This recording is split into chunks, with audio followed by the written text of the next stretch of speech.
Pak Purbaya ini kenapa gue bilang rebel dan anak-anak di medsos atau di Gen Z suka, dia itu seperti posisinya kayak pemerintah against pemerintah gitu loh. Oke. Ya ya Iya ya nggak ya sih? ya. Kan jadi kayak, Melawan kementerian lain gitu. jadi gitu. Dan ini kayak wah keren banget ini orang ini gitu. Dan Pak Prabowo tuh kayak membiarkan. Wah, balik lagi kita bakal ngebahas soal kreatif nih, Kang. Ya. Nah, Kang, kreatif sama politik kayaknya saat ini di era digital yang udah segala macamnya muncul di media sosial itu kayaknya udah deket banget ya, Kang ya. Iya betul. Mau nanya nih, Kang, Ya. yang lagi seru, yang lagi rame, yang lagi viral adalah salah satu menteri Menteri Keuangan tepatnya, Pak Purbaya. Kita Wah. ngelihat awal-awal muncul Pak Purbaya ini banyak blundernya gitu ya. Dari IG story anaknya Oh iya sampai benar. kelihatan karakternya kayak koboi banget nih, ngomongnya Iya dengan istilah ceplas-ceplos. koboi itu juga.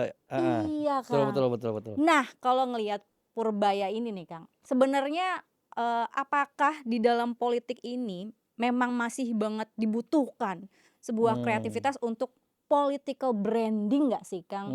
Dan Oh Pak political Purbaya branding. ini lagi branding apa gimana sih, Kang? Nah, boleh Wah dilihat ini nih. nih dari kamu tuh. Iya iya iya. Eee, ya pertanyaan bagus dan menurut gue ya, kalau jawaban cepatnya sih gue curiga iya deh. Curiga ya maksudnya enggak maksudnya gini, oke kenapa curiganya, kalau gue merasa Pak Purbaya ini sebelum jadi Menteri Keuangan kan dia apa, LPS ya, rasanya nggak ada yang tahu dia loh, dugaan gue ya. Nggak ada yang tahu, nggak ada yang kenal, kecuali adalah orang-orang yang memang dekat dengan dunia perekonomian, dunia keuangan gitu ya, perbankan mungkin kenal. Tapi di publik rasanya enggak. Dan di publik itu enggak terlalu peduli juga dia siapa gitu. Karena mungkin urusannya enggak terlalu dekat dengan publik ya. Nah, menarik adalah ketika seingat gue ya, mendekati dia mau jadi diangkat jadi Menteri Keuangan, seingat gue nih, dia tampil ke publik waktu itu di podcast-nya Putri Tanjung. Oke. Iya, kalau nggak salah acara apalah ngobrol apalah lupa gue itu. Nah, di situ akhirnya ketika Pak Purbaya dikenalkan dengan gaya nyelenehnya, pro kontra, jadi rame. Akhirnya itu podcast jadi ketonton ulang. Oke. Oh ini orangnya, dan ternyata emang gaya ngomongnya koboi. Dari situ kelihatannya dia jadi sorotan karena munculnya polemik, karena kalau menurut gua dia itu berbeda selain gaya ininya ya, gaya kebijakannya dengan Bu Sri Mulyani, tapi gaya medsosnya pun beda loh. Jadi kalau Ibu Sri Mulyani itu adalah sosok ibu bersahaja, kalimatnya itu di caption itu kan kayak puitis, naratif gitu. Wah kayaknya ini.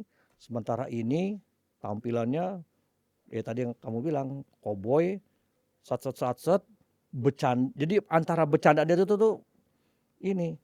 Nah belakangan sering akun. Yes, banyak banget Pasti loh, gara-gara itu kamu rame kan. banget. Jadi tiba-tiba muncul akun yang berawal dengan jempol.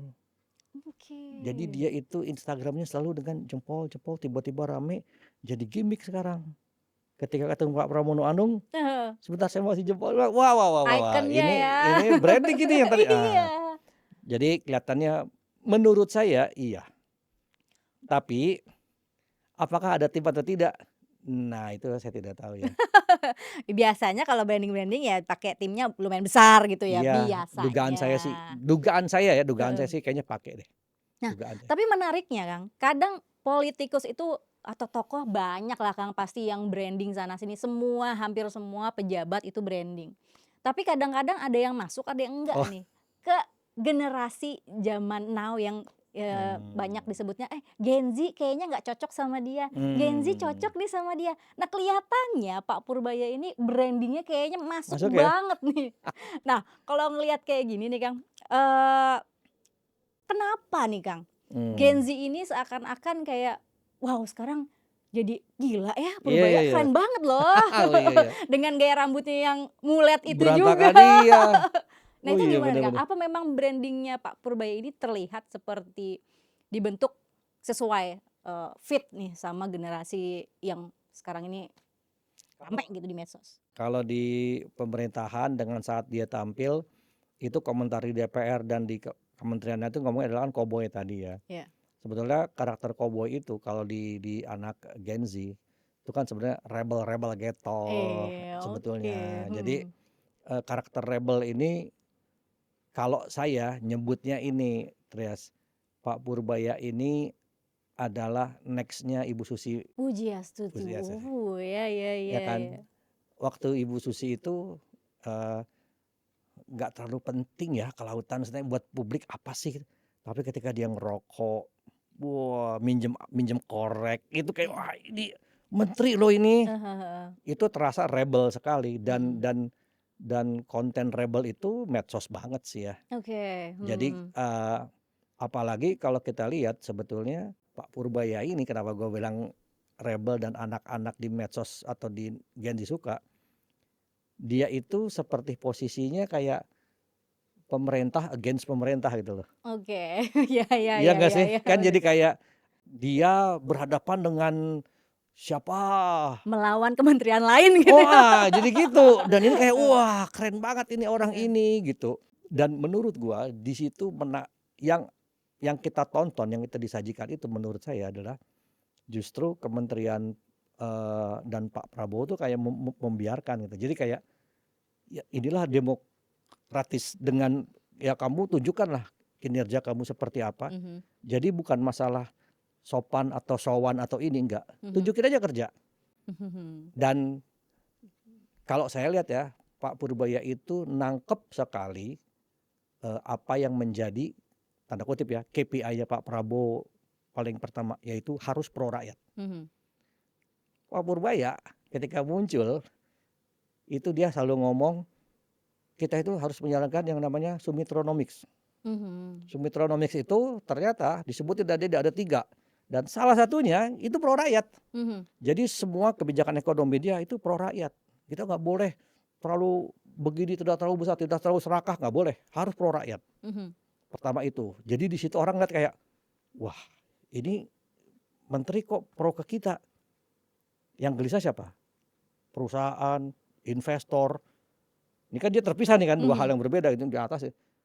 Tiba-tiba berikutnya adalah, oke nanti saya turunin 200 triliun pro rakyat lagi. mhm, Biar publik begini. Yang gelisah siapa? mhm. Kan semua yang berhubungan investor, wah kok begini nih, ini begitu, wah geger lagi.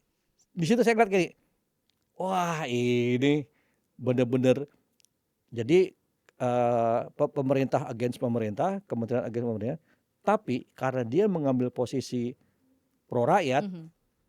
ya apa, karakter One Piece-nya dapat gitu loh. Oke. Iya iya, bener bener ya, Iya, ya. jadi kayak, wah ini gayanya, tiba-tiba serius, Heeh. Pertamina, kan pusing, Mhm. kereta api cepat.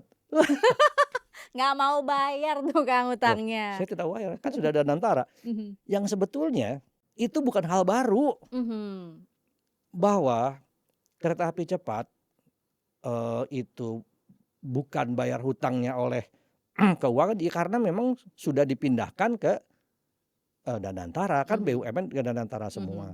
Ya dari sana dong kira-kira kayak gitu, ya udah itu biasa aja. Tapi entah kenapa karena dia yang ngomong dengan gayanya gitu, wah jadi itu. Nah itu yang saya lihat, dia punya punya apa, mengambil secara persona dia tuh seperti itu. Mhm, mhm. Pro rakyat ya, pokoknya gue rakyat.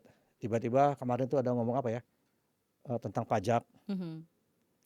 Dia belum bisa nurunin pajak, tapi dia malah Dirjen Pajak, laporan-laporan bea cukai, apa semua, pajak rokok. Mhm, Tuh kalau dilihat ya, mhm, itu semua tuh kayaknya soalnya saya tanya dulu, yang selama ini publik itu merasa, eee, Kementerian Keuangan itu tuh, apa istilahnya, kementerian paling sultan.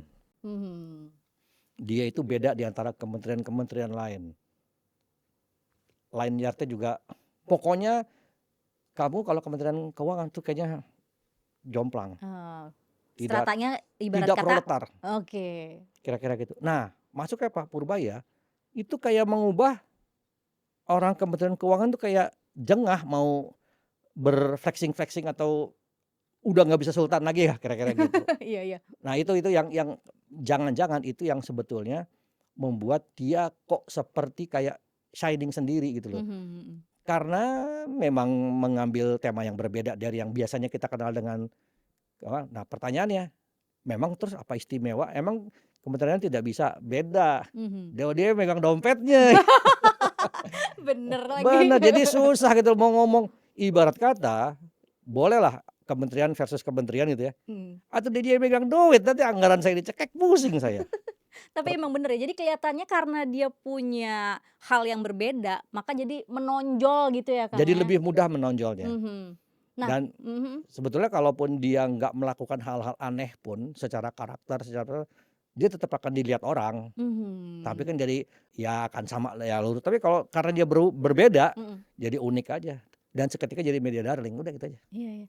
Nah tapi Kang, penasaran banget nih, kan awal mulanya muncul memang dari blunder dulu nih, Blunder dulu. tapi tiba-tiba oke dia langsung menonjol. Iya. Nah kalau Kang Motul sendiri nih, dari segi kreatifnya apa sih yang paling terlihat yang Mmm, membuat dia, "Gila dia nih relate banget sama rakyat, nih relate banget nih mhm sama mhm. gue."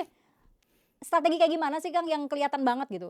Di luar kebijakan ya maksudnya ya? Iya, di luar Jadi kalau di kebijakan luar ya? kebijakan sih pertama, gua ngelihat bahwa memang apa yang Pak Purbaya tampilkan ini adalah kalau istilah orang tuh apa, sekarang kan lagi ngetren ya, apa-apa tuh dengan bahasa bayi gitu.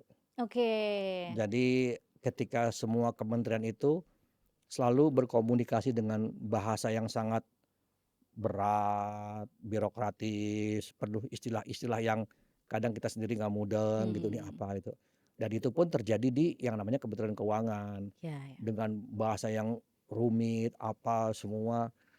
Jadi publik tuh kayak, "Aduh gua nggak mudeng deh." Nah dia Iya. itu dengan sederhana aja yang ini dan repotnya dia memang pernah membuktikan itu. Hanya di Mhm belakang layar kan sebelumnya dari zaman Pak SBY loh itu kan mhm.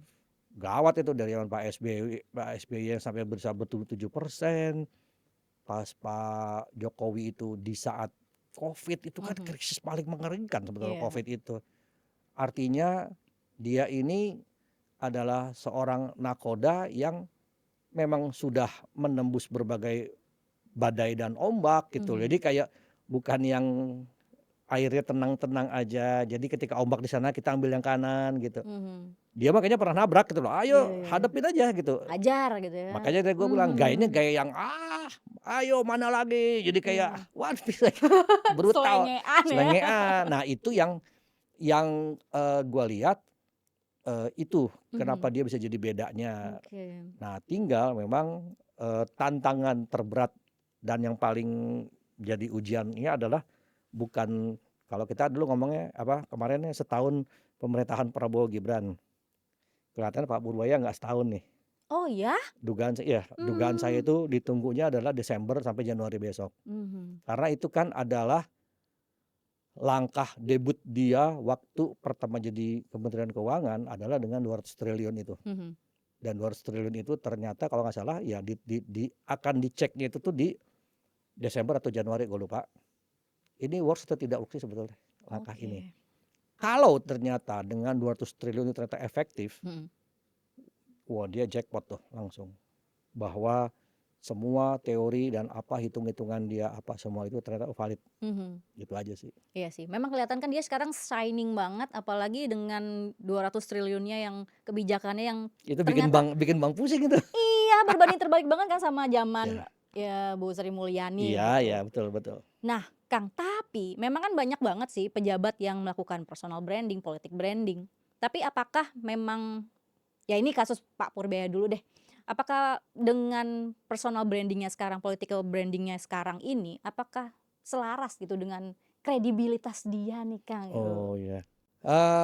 Pertama karena saya juga baru tahu dengan Pak Purbaya ini ya sejak diangkat ya. Mhm. Lalu kapan waktu itu saya jadi coba flashback, "Nih seorang siapa sih?" Mhm Gitu loh. mhm mhm. Ternyata satu alma mater sama saya, Oh, ITB. ITB.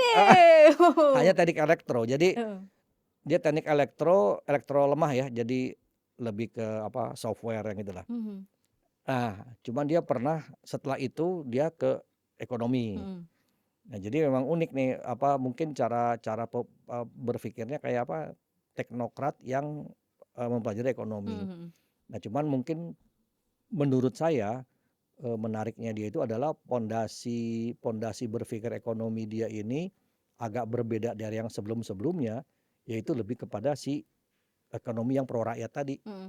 Yang mana selama ini kita selalu dengar dengan Pak Prabowo pasal 33, Mhm. bahwa ekonomi itu berdasarkan keluargaan, bahwa saya itu menjalankan amanat undang-undang, saya tidak takut gitu loh. Nah, ini diterjemahkan berbeda ketika secara teknis di lapangan, di Mhm. perbankan, di bursa, ya jadi kan susah lah, Mhm. kerakyatan ini kan beda-beda tipis sama sosialis gitu nantinya. Mhm mhm mhm. Ternyata itu pernah dirumuskan, dibukukan oleh Pak Profesor Sumitro, Oke. yang mana itu adalah si bapaknya Pak Prabowo kan. Mhm. Nah, di situ akhirnya Pak Purbaya bisa menerjemahkan itu, bisa kok ini kita jalanin sekarang kira-kira Mhm. di era yang sekarang. Nah, yang pertanyaan kamu, ini dia sebenarnya kredibilitas. Kredibilitasnya semangat Nah, itu gitu, tadi heeh. sampai situ menurut saya dia dapat kredibilitas pertama, yaitu dia kelihatannya bisa menerjemahkan sebuah konsep atau teori Sumitronomics. Saya tiga itu lupa apa aja ya, pokoknya salah satunya adalah pokoknya harus keadilan dalam inilah gitu ya. Ada belanja pemerintah, ada apa, 3 itu. Nah, itu mengejawantahkan di ekonomi Indonesia baik makro dan mikro itu seperti apa. Mhm. Kelihatannya dia bisa gitu loh. Mhm. Apakah dia menduga-duga? Enggak, karena dia pernah melakukan itu walaupun tidak full apa, gaspol ya, Ya, full heeh. throttle di eranya Pak Jokowi. Padahal di saat Pak Jokowi itu memimpin, ada Ibu Sri Mulyani, Mhm. yang mana ahli dalam menghadapi krisis juga. Cuman moneter kan lebih besar dia ya. Dari yang saya dengar di ucapan-ucapan dia, bahwa saat itu dia diminta untuk bantu dan diambil keputusannya dan dilaksanakan oleh presiden langsung. Mhm mhm. Saya jadi mikir gini, jangan-jangan waktu itu memang, Pak Pak Jokowi itu langsung ke Pak Purbaya tanpa perlu approval atau ngobrol dengan Bu Sri Mulyani, jangan-jangan gitu kan, Oh. karena kondisi krisis gitu. Tapi apa iya ya, mesti nanti kita dicek aja. Mhm. Sebelum itu kenapa Pak Purbaya dipanggil? Oh, karena dia sudah pernah Mhm. ngebantu Pak SBY, yang katanya Iya. Pak SBY cukup santai-santai, Duduk-duduk 7% doang udah. duduk-duduk doang. Situasi global Pak SBY dengan situasi global Pak, Jokowi pastinya beda. Mhm. Pertanyaannya, kombinasi dari keduanya ini sekarang lagi diuji di zaman Pak Pak Prabowo. Prabowo. Walaupun situasi Pak Prabowo ini menurut gua ya, Mhm. juga nggak mulus-mulus amat. Kita tahu Mhm. kondisi global juga lagi susah, Iya. kemudian nah cuma menariknya memang kelihatannya Pak Prabowo memberikan keleluasaan buat Mhm. Pak Purbaya melakukan, "Buktiin ya," gitu. Mhm. Apakah dia kredibel dan tidak, kita tunggu aja. Mhm. Ya mungkin tadi itu kalau ke Desember, Januari, tapi bahwa dia waktu pertama bilang 200 triliun menurut saya sih kreatif juga dia, solusi dia. Daripada saya harus pikirin ini uang bagaimana bisa ke bawah, titipin aja sama Bank. mekanisme pasar gitu, Heeh. market, saya kredit aja gitu, Oke. kira-kira gitu. Berarti memang ini strategi ekonomi dia memang sengaja memang memang dia sudah punya ilmunya juga gitu ya, Kang, Iya ya? iya, Walaupun terlihat berbeda sekali nih kebijakannya sama Bu Sri berbeda sekali, Mulyani. betul. Nah, menariknya, Kang, kan banyak banget nih di kabinet menteri-menteri juga yang kita melihatnya, aduh kayaknya butuh political branding deh, mendingan Mhm di-branding deh gitu. mhm. Ada yang sempat juga jelek banget brandingnya, mandi pakai air Aqua segala macam kayak gitu-gitu ya, Kang, ya. Ada yang, "Saya sebenarnya pinter, tapi saya nggak ngeluarin kepintaran Eh, saya," gitu, ada kan yang kayak gitu. Nah, sementara yang ini nyeleneh tapi kok disukai ya gitu. nah, ini menarik banget nih, Kang. Ini kalau ngelihat kayak gini Mmm, fenomena apa sih? Apakah masyarakat aduh, iya ya. sekarang butuh banget nih political branding yang sebaik ini, sebagus ini gitu, Kang? Iya, aduh bener banget ya. Jadi kalau gue lihat ya, eee, political branding ini memang suka tidak suka, mau tidak mau, setuju tidak setuju, rasanya harus di apa, dijadikan bekal untuk semua menteri. Mhm. Karena bagaimanapun doorstop itu adalah momen paling wow, itu kayak ciklekin roller coaster tuh, Mhm. jiklek gitu ya, roller coaster hanya 30 ya hanya 2 menit sih muter-muter gitu tapi bisa keringat dingin atau bisa mual-mual tuh. Mhm. Rasanya semua menteri itu doorstop itu tuh suka tidak suka, mau tidak mau. Nah, celakanya lagi pihak media sendiri itu kalau kamu perhatikan ya, ini Mhm. karakter media sekarang ini. Mhm. Media sekarang itu seperti, eee, menangkap suara dan gambar seorang menteri saat doorstop, itu kayak berharap atau mencari celah, kepleset loh kepleset loh, gitu. Oke, dicari dramanya? Dicari dramanya, Oke. dicari dia ngomong apa yang bisa gua kutip ininya Mmm. doang. Salah ucap, salah istilah, salah frase. Kalau dapet itu nggak, "Maksudnya ini kali Pak," nggak gitu, Mhm. dibiarin gitu. Iya iya iya iya, bener bener. Kalau zaman dulu sebenarnya nggak gitu loh. Kita malah malah kadang-kadang kalau kita Kita kasih komennya luruskan, ngelurusin, heeh, "Maksudnya gitu. ini Pak ya?" Gitu. Mhm. "Oh yang itu Pak ya?" Gitu. Iya iya iya Karena iya. si wartawan itu butuh doorstop itu dalam rangka klarifikasi apa yang sudah dia punya gitu loh. Iya. Klarifikasi, oke ini oke berarti valid, ini siap saya naikin. Mhm. Kalau sekarang nggak, asik kepleset, dapat udah tuh, Asik bisa viral nih, eh. langsung naik, perkara nanti itu diperjelas lagi, dikonfirmasi lagi, dapat lagi, Iya iya. ternyata bukan itu, iya naik lagi. Mmm. Oke. Jadi itu yang menyambung. Nah, eee, kebetulan Pak Purbaya ini menurut saya secara karakter itu memang, kalau di branding tuh tidak terlalu susah. Mhm. Karena dia kelihatannya sudah punya personanya dengan Iya. gaya, karena kalau lihat dari gaya aja memang dari dulu dia begitu gitu loh. Mhm. Jadi dia muncul sebagai karakter yang menurut saya seperti Ibu Susi lah, Mhm. nyeleneh, hahehe, dan Rebel. rebel lah dia, cuek gitu ya. Jadi nggak susah. Nah yang repot adalah kalau orang melihat gaya Pak Purbaya ini, ternyata nyeleneh tuh oke. Di kepala mereka atau di kepala timnya adalah, oh berarti menteri ini kalau mau kayak begitu harus rebel juga. Nah itu Mhm. hati-hati.